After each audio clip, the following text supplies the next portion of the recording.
Hello, everyone, and welcome to Caregiver Chronicles. My name is Sarah, and today I'm here with my husband, Jeremy. Hello. And today we are going to discuss with you guys a super relevant topic in our life right now, which is probably almost killing me. Killing us. But almost killing us. But we will get through it. We've been down this road before. We will get through this. The topic is sleep regressions. And there's not a lot of research and there's not a lot of data on autism and sleep regressions. Like there's some, but there's not enough.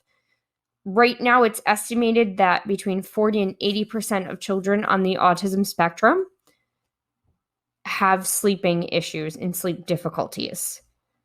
And when you're estimating a percentage and you're between 40 and 80%, that's like 40-point difference if Yes. if I'm okay at math today. We never know if we're going to be good at anything right now. Math isn't exactly what I'm good at this week. It's too much thinking for me. I am not having a very good week, which I'll get into the details with Joey's sleep regression in a little bit, but I just want to state that is such a huge number to not have a closer, like I could say if they said it's between 60 to 80% or 40 to 60 or 70 to 80, somewhere in like a closer ballpark. But this number is so big to me that I'm not a scientist and a doctor, but I'm telling you that this means to me as a mom, seeing such a big discrepancy of this number, that there is just not enough data on this. And why isn't there enough data on sleep regressions? I genuinely don't know. Nor do I. So I'm doing a call to action. I need doctors to get on this. We got to find out what is going on with our kids if 40 to 80% of children on the autism spectrum are experiencing sleep disturbances. The other thing is I'm in some autism parents and special need parent Facebook groups, and on a daily basis I see a different parent posting about their sleep regression and how, or their child's sleep regression, or their child not sleeping, in the struggle. And I also know that this does not just affect autism. Sleep regressions for caregivers, I know that, or just sleep disturbances in general. I know people with Alzheimer's oftentimes do not sleep. They might wake up and pace at night, and it creates a very unsafe and very scary situation if they're at home. I know that people who have had strokes, traumatic brain injuries, struggle with sleeping at night. People who have different and just various, disorders, conditions, diseases, injuries. So sleep problems for the caregiver are massive. I would have to say if you take care of somebody, you probably don't sleep enough. No, you really don't. And again, if this episode sounds a little rambly, weird, or if I'm not like the best this episode, forgive me, guys. It's kind of been like an every other night I've been getting sleep for the past, week and a half? Yeah, roughly about 2 weeks almost. I think it started the morning of Meme's funeral is when Joey started waking up in the middle of the night again, every other night. Yes, and this has kind of been a pattern for a little while for us. So again, if this episode is not perfect, that is why we're sorry, guys. But so we're going to talk to you guys a little bit about Joey's sleep regression, what we've tried, what we're doing, what's worked, what's not working. So Joey has a history of sleep regressions. This is not his first one. No, it is not. One of the biggest things when Joey was diagnosed with autism was his sleeping. That was an issue right away with Joey, wasn't it? Yes. Yeah. Yeah, he's always been not been a much of a sleeper. Even when he's not in regression, he still gets up at like 5-6 in the morning. So, he is a morning baby child kid. He's my morning Joe. But at least at 5-6 in the morning, it's somewhat normal. it's not easy on Sarah working second shifts. A lot of times getting home, between 10 and midnight, depending on how much she had to do at work the night before. And, and then, very few people get home and go right to bed and fall asleep fast. It takes most of us some time to wind down. So there are times she's been asleep for an hour or less, and then I get a text when I'm at work saying Joey's up. So, and that's just, it's hell on her. It's hell on me. And most of the time he's up running around thinking it's the time to play. Yes. And I can't tell Joey, okay, Joey, go back to bed and expect him to stay in his room. He won't. Especially right now, he's learned how to climb over the gate we have in his room. So, that's just like another thing. But the things we have tried for the sleep regression, the first thing we tried was music, like Beatles music and soft meditation music. We have tried lavender bath and lavender lotions. We have tried new sheets. He's recently got a new mattress. We tried new sheets. We tried a weighted blanket. We tried melatonin. We have melatonin, CBD, a ceiling fan in his room. It's not too bright, not too dark with the Alexa in there. We have a routine set for him at bedtime. It's just a matter of him. And even like falling asleep isn't as much of an issue as staying asleep right now. Most nights he will fall asleep between 8 and 9 p.m. Yes. Not every night, but most nights he will. Most nights, yes. And we've been giving him sleepy time tea. That's another thing that I've been trying. It didn't work. So at the point we're at with Joy's sleep issues right now, there was one night where he had melatonin at bedtime, which is his norm. And when he woke up, it was like 1:30 that he woke up that night. Or was it 2 o'clock or 1:30? Somewhere in there. The worst night, yeah. I gave him an additional melatonin. It didn't work. I gave him sleepy time tea. It didn't work. I gave him CBD. It didn't work. We had the meditation music going. We had the weighted blanket. I had cartoons on in the living room, hoping he would just sit down. He would not stop. He was just in everything, constantly moving. I then went the Benadryl route, which I'm a little bit ashamed to admit, but it was 5 o'clock in the morning and I had slept for maybe an hour and a half tops. That didn't touch him either. I'm falling asleep in the chair about 6:30. And when you have a child like Joey who's a wander risk, it's falling asleep on him is not a good thing because he could, attempt to escape. Fortunately, I have my house on lockdown pretty well. I woke up probably about 10-15 minutes after I fell asleep to him on my lap, and I could smell poop.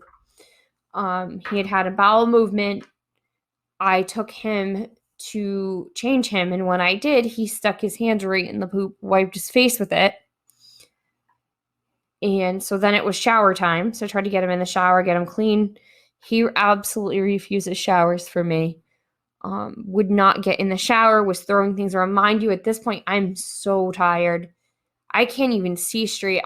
Even before I fell asleep in the chair, I was so tired to the point where, like, if I bent over, I got dizzy. Almost feeling like I was drunk tired.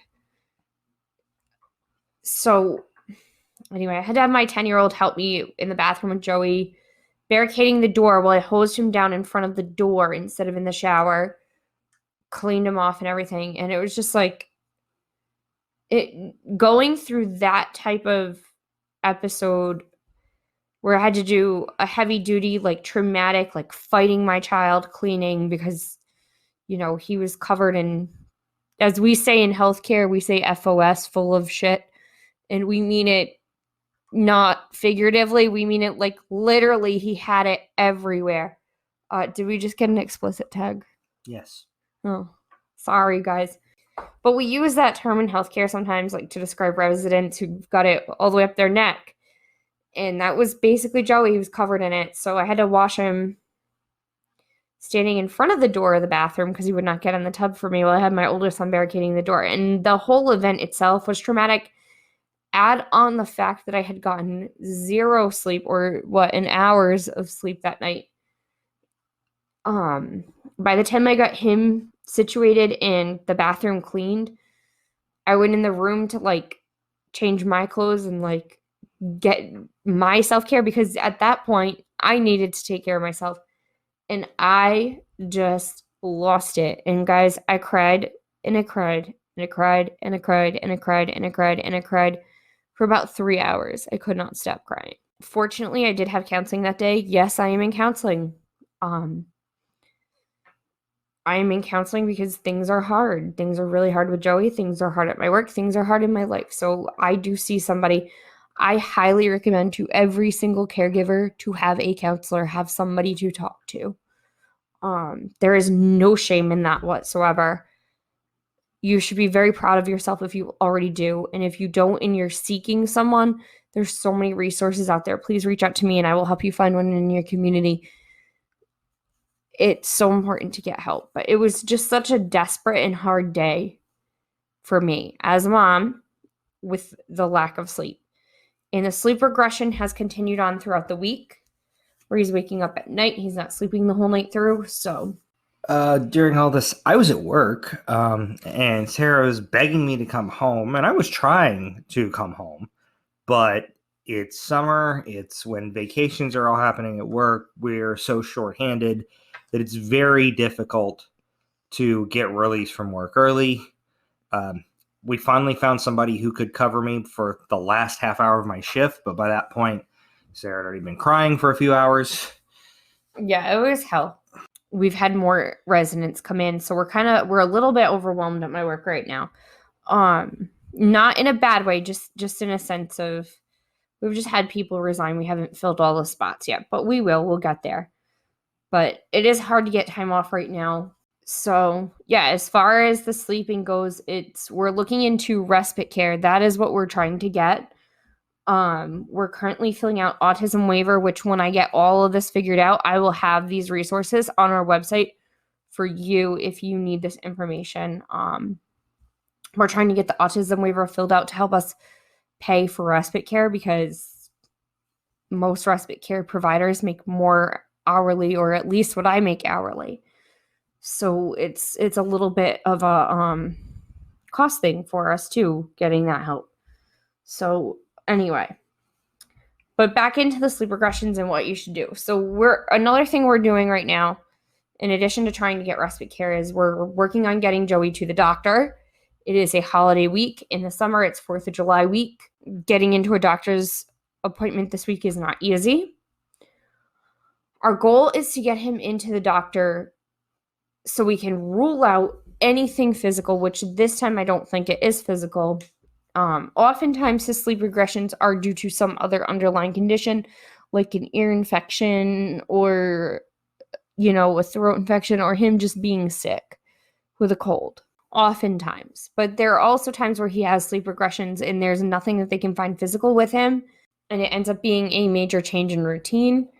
His most recent major change in routine would be school being out on summer break. Even though he's doing the extended school year, which we've talked about, that doesn't start till after July 4th. So, and then he'll be in the extended school year for a month. Then he'll be out for 2 weeks. Then he goes back. I remember last year in September when he started school, he had a sleep regression. Oh, yeah. Right before he got sick. Yes, he had a sleep regression right before she got sick with COVID in September. He had a sleep regression while she was sick. So there were nights I was up taking care of both of them all night long. And then he had a couple of sleep regressions when school was sent home to be virtual a few times this year. He had some sleep regressions then. He had some sleep regressions when they went back. So change in routine is bad for him. Yes. So I think that's what's connected to it. And once we get back to extended school year and he's doing that, he will be sleeping through the night again most of the time. Until he goes out of school again. Which will be 2 weeks later. That's the thing, is some of these are, some of these sleep regressions are for a night or two, and then some of them last long periods of time, and they become hell on everyone involved. There was a stretch for a while where he was waking up in the middle of the night every weekend night, but he was sleeping through the night every weekday night. It worked out for Sarah because I'm home on those nights, so I could get up with him. Yeah, and now it's just kind of been every other night. So again, our goal is to get him into the doctor. If we have to get an appointment with the developmental ped, we're working on that too. Just to figure out what we can do differently. Honestly, I'm at the point where I'm considering, like, other than melatonin, like stronger sleep medication for him, because we've really tried every homeopathic method that would work for him or for our house. We have tried, like I said before, we have tried the lavender baths. We have tried the music, the sound machine, music, meditation music, soft lighting, no lighting. We've tried his favorite shows at night to get him to sleep. He has the weighted blanket. He has the pillow. He has the new mattress, the new sheets. He's got, we do the melatonin. We do the CBD. And another just disclaimer, CBD is not studied in children. It's not always recommended to give to children. However, it's not illegal to give that to children. I would not, if your child is on medications, I would not give your child CBD with medications because there can be counteractions. Also, if your child has any bleeding disorders or takes anticoagulants, or if the person you're caring for takes anticoagulants, they should not be mixing CBD with certain medications that you got to avoid, like leafy greens with. So before you go any method like that, please speak to your doctor, your child's doctor, your person you're caring for's doctor. This is something we're doing as a last resort, and CBD is one of those things that it helps half the time. 3/4 of the time with him. Yeah, I was going to say a quarter, honestly. You think 1/4 of the time it helps? If you give him just a couple drops, I think it helps. I think it all depends on the night. I think melatonin's done the best, but it's still a hit or miss with that. Yeah. And again, I've even gave him a little bit of Benadryl because it was at the point where I couldn't do it anymore. It was unsafe for me as his mom. Caregivers, this is something that we're struggling with. You may be struggling with too. And we're on here talking about this because we don't have all the answers. I don't really know what our options are. Again, right now it's looking like we're going to have to pursue the medication, like actual like sleep medication path. And I hate that. A big part of me hates that. However, a big part of me accepts the fact that I have to sleep or I cannot function as a human being. I work, my husband works. So we've got to find a solution. And, if you're going through this struggle, understand you are not alone. We don't have all the answers, but if you are somebody who maybe you've participated in sleep studies, you know more about this topic, you can talk about sleep regression or ways to help a caregiver get rest when there's not enough, when there's struggles with finding respite care, come on our show, right? Yeah. Like, absolutely. Come and talk to us.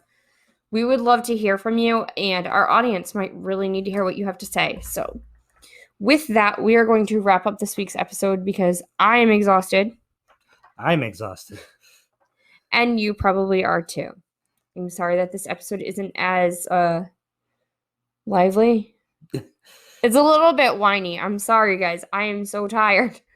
I love you all, though, and thank you so much for listening to our show.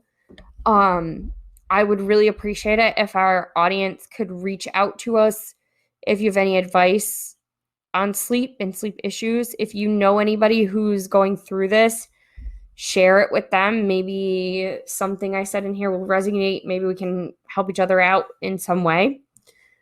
There will be a follow-up to this episode when we have things kind of figured out.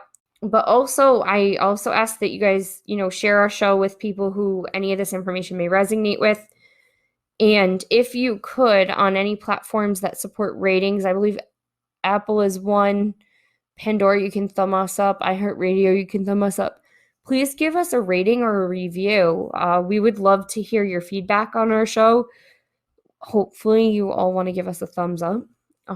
It just would mean a lot to us. It would also help our algorithms so we can reach a wider audience. We're doing a great job. We have a lot of followers, but we want more. We want to be able to help people and get our story out there and get other caregiver stories out there. And if you're interested in being a guest, you can email us at caregiverchroniclespod@gmail.com. And you can find us on social media. We are Caregiver Chronicles on Facebook, at Caregiver Chron 1 on Twitter, and Caregiver Chronicles 2 on Instagram.